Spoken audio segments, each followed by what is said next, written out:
¿por dónde te parece empezar? A ver, económicamente, bueno, hay una incertidumbre muy grande, pero a la vez hay una certeza muy firme, digamos, en esta caída económica de las empresas y demás, por esto de la cuarentena, la pandemia, ¿no? Sí, lo que estamos viendo al momento es que la situación de la actividad económica está muy complicada. Lo que pasa es que no es lo mismo para todos los sectores.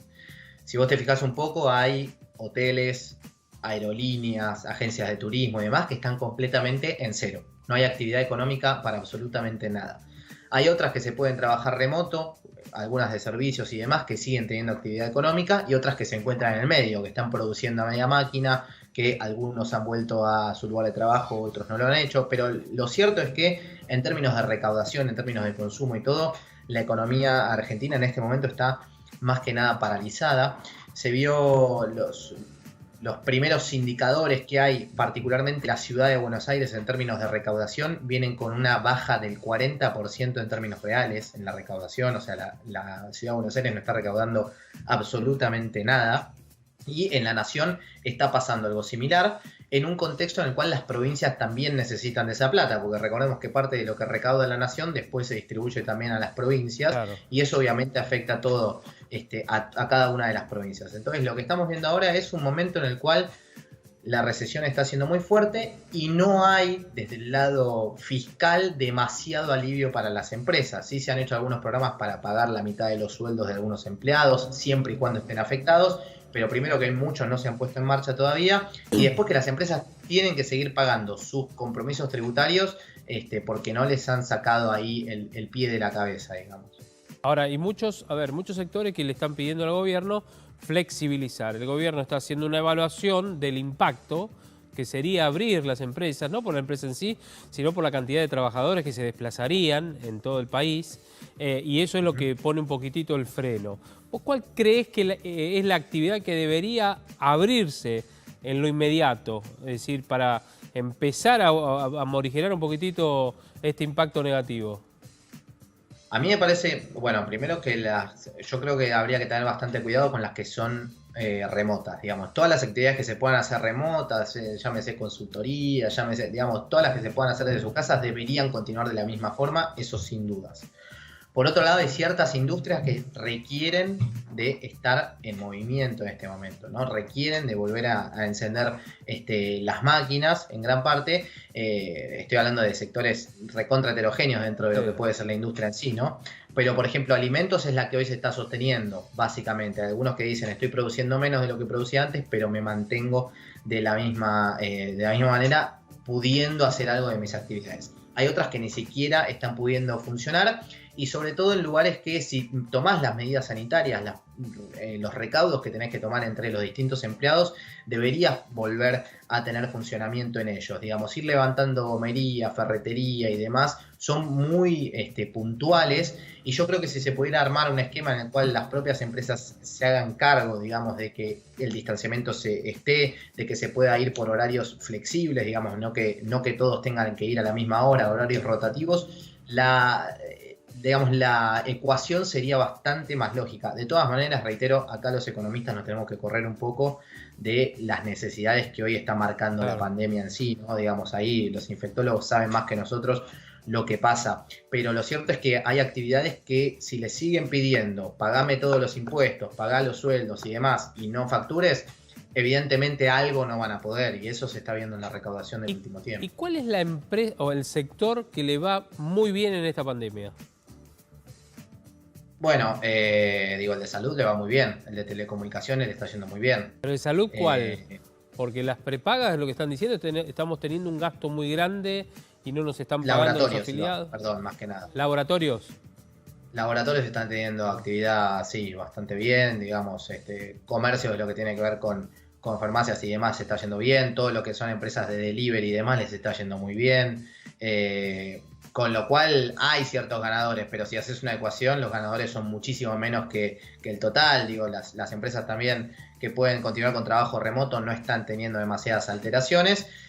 Lo que sí está más complicado, incluso que se hubiera pensado que no tanto, eran las empresas exportadoras, por ejemplo el agro y demás, que no debería tener demasiada afectación porque sigue teniendo la misma dinámica de la actividad, no le están pudiendo exportar lo que hacían antes, ¿no? Que eso es una complicación. Santiago Támara te saluda. Te quería preguntar porque decían que el costo del confinamiento lo iban a pagar los hogares más pobres. ¿Qué hay de cierto en esto y por qué? Sería la pregunta. Bueno, ahí hay que analizar un poco lo que es el mercado argentino, de laboral, ¿no? Sí. Digo, si uno estudia más o menos la cantidad de 100% que hay de gente trabajando en la Argentina, 34, 35% corresponde al trabajo informal.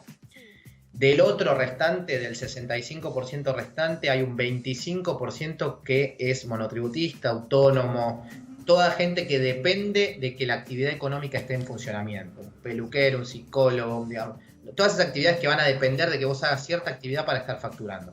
Entonces, primero que el sector informal en general es informal porque es el más precario a nivel laboral, ¿no? El que peores condiciones tiene. Y ese también depende de las changas y todo lo demás, que cuando está frenado, obviamente eso se complica muchísimo. De ahí la decisión del gobierno de decir, vamos a darle el ingreso familiar de emergencia a estas personas que no estén recibiendo absolutamente nada de esos 10.000 pesos. Fíjate que se anotaron 11 millones de personas en este programa. Es un montón. Pero van a depender mucho esos sectores. Hay otros que son de actividad privada, de trabajo registrado, que no van a estar tan influidos porque ellos pueden seguir cobrando un sueldo o quizás un poco menos del sueldo que recibían antes, pero con las actividades suspendidas. Entonces, no es tanta la afectación de ellos para el que deja de cobrar absolutamente todo lo que venía facturando. Claro. Santiago, y el tema de los bancos, ¿cómo crees que deberían actuar? Te pregunto esto porque hay muchas personas que han tenido la necesidad de pedir préstamos y por X motivo les está costando mucho y no pueden llegar a recibir este dinero. Bueno, mirá, primero que hay que tener claro algo. Los bancos cuando dan préstamos no es que dicen, bueno, saco mi billetera y veo a quién le doy esos préstamos, sino que los préstamos se fondean de los depósitos de las personas. Entonces, un banco genera un préstamo porque yo le estoy dejando plata ahí, o porque cualquiera de nosotros, por supuesto, le está dejando plata ahí en resguardo. Entonces, si los bancos empezaran a dar la plata para cualquier lado en cosas que no son demasiado solventes, cuando yo quiera ir a buscar mi dinero, improbablemente esté ahí. Entonces están bastante cuidados los bancos. Ahora, hay algo que decís que es cierto, los bancos no dan créditos en la Argentina. No es el principal negocio dar créditos en la Argentina. De hecho, es muy bajo. O sea, los bancos, para que te den un crédito, vos tenés que tener como empresa 3 balances positivos, o sea, 3 años en los cuales tuvieras ganancias. O sea, son solamente créditos para inversión futura.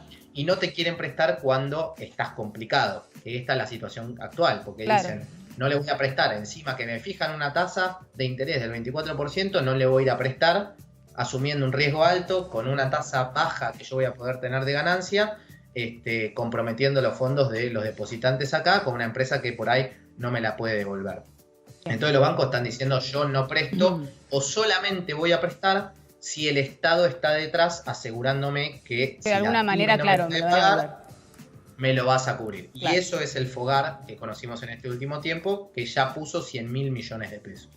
Ahora, con respecto al tema de los alquileres, ¿no? Específicamente, lo que ha dicho el presidente es que se congelaban, ¿no? Ahora, ese decreto de necesidad de urgencia con respecto al tema de los alquileres, entre otros puntos, ya está en vigencia porque hay, digamos, casos con los que personas con las que yo he charlado y hay diferentes posturas de los dueños de los departamentos. Algunos dicen que hasta incluso quieren cobrar intereses, otros te lo congelan porque entienden la situación general. ¿Cómo está específicamente ese tema con respecto al tema de los alquileres para que nosotros podamos saber qué hacer? Muy buena pregunta. Primero, eso va a correr, ya está vigente, sí, efectivamente, respondo esa parte. Solo está corriendo, digamos, para los alquileres que están blanqueados. Si vamos a decir la verdad, en Argentina hay mucho alquiler que no está blanqueado. Claro. Que no se realiza, digamos, de la forma más correcta, con lo cual uno se puede ir a quejar. Pero sí es cierto que vos no podrías tener ni desalojos, ni aumentos en estos 6 meses, digamos, hasta el 31 de agosto. Entonces, eso debería ser así. Ahora, ¿con quién te vas a quejar en el caso de que vos no lo tengas blanqueado? Ahí no puedes hacer absolutamente nada, lamentablemente. pero sí es cierto que queda entonces a criterio de el dueño en ese caso, pero no debería haber ningún aumento hasta el 31 de agosto y no deberían poder haber desalojos. Pero, perdón, cuando hay una inmobiliaria de promedio, se supone que está blanqueado. Se supone que sí. Se supone que está blanqueado. Ahí Claro, en el caso, por ejemplo, en mi caso es una oferta y demanda que yo hice con el dueño, que igualmente está blanqueado. Pero, digamos, tengo por suerte un dueño sensato, claro, donde podemos pactar de alguna manera esto de lo que está sucediendo, digamos. Le pasa a él también con sus deudas, bueno, me pasa a mí también, obvio, es lógico, una cuestión lógica. Sí, no debería pasar, reitero, que haya aumentos para nada ni desalojos. El punto es ese que estás marcando, depende cómo haya sido. Si hay una inmobiliaria en el medio, no deberías tener ningún problema. Debería estar la inmobiliaria haciéndose cargo de eso, claro, digamos, de que no, el dueño no puede aumentarlo. Eso seguro, porque ya es un decreto. No me acuerdo el número ahora para decírtelo, lamentablemente. No, está bien, pero el decreto está, eso es lo importante. Sí. Santiago, igualmente para dejar en claro, porque muchos tienen una confusión respecto a esto de congelar los alquileres. Después de estos 6 meses, esa parte que no pagaste, no sé, por ejemplo, a mí el próximo mes me aumenta un 15%, esa parte que me congelaron y que yo no aboné, dentro de 6 meses tengo que dárselo al dueño, me parece, ¿no? Efectivamente, sí, eso está claro, hecho no para es que sea así. Claro, no es que no lo pagás. Dentro de 6 meses, bueno, hay que ver de qué manera uno igualmente tiene que dar ese porcentaje que no pagó. Tenés que acordar con él. Efectivamente. Claro, ahí está, porque muchos no lo entienden. Pasa que es muy difícil buena también. aclaración. Y sí, hay que ver cómo restablece la economía. Santiago, ¿qué opinas respecto de bueno, el Senado, viste que ya está de alguna manera encaminada a través de la expresidenta titular del Senado a las sesiones virtuales para tratamiento del proyecto del impuesto a la riqueza, bueno, llamado así de la riqueza? ¿Qué opinas respecto de eso? Yo creo que la verdad que es un impuesto que no te va a hacer recaudar demasiado. ¿Crees que es más ideológico que otra cosa?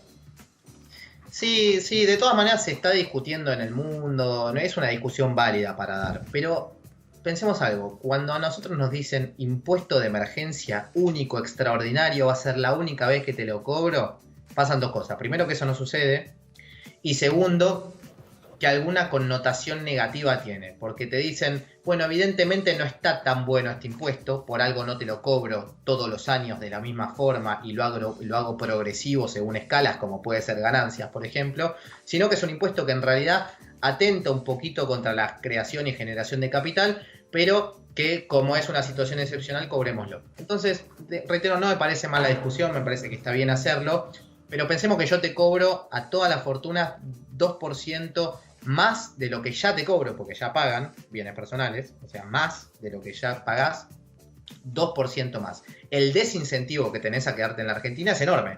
Entonces, el incentivo a irte para afuera es grande y de invertir en otro lado también es grande. Entonces, hay que tener cuidado de las medidas que se toman. Creo que si es extraordinario, único y si tiene que ver con la pandemia, puede ser incluso que esté bien, pero si seguimos llenando de impuestos y demás una empresa, porque además es a bienes personales, esto es, digamos, si tenés un bien, vas a tener que seguir pagando por ese bien que tenés durante varios años. Si lo pensamos en largo plazo, alguien va a preferir deshacerse de eso. Si se deshace de eso, atenta directamente contra la creación y la compra-venta de distintos bienes. Entonces me parece que de única vez está bien.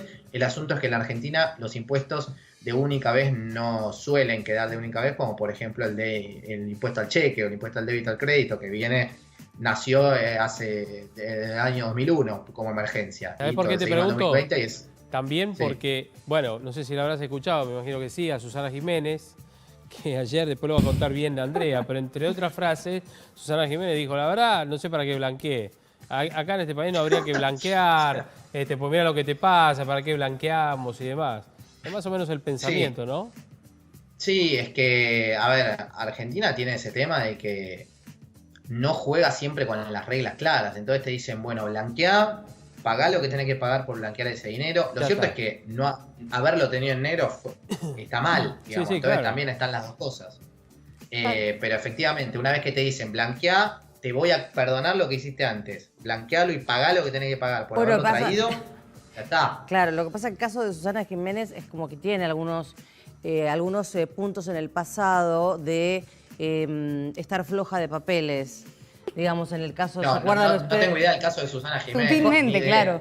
claro. No, te lo recuerdo, digamos, Sí. todo es, digamos, sí, de público de público conocimiento. conocimiento, el tema del auto que compró, que era para discapacitados, después un tema con Hard Communication, que era la empresa de Corcho Rodríguez, el tema de del Padre Grassi, entonces a través del Hard Communication, bueno, digamos que tiene como algunos puntos, pero bueno, evidentemente ella, digamos...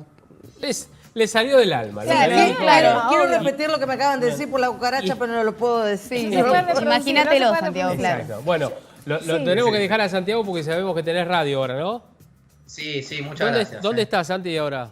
En CNN. Ah, en AM955. CNN se dice a la tarde, perfecto. Sí. Que arrancaste ahora este año.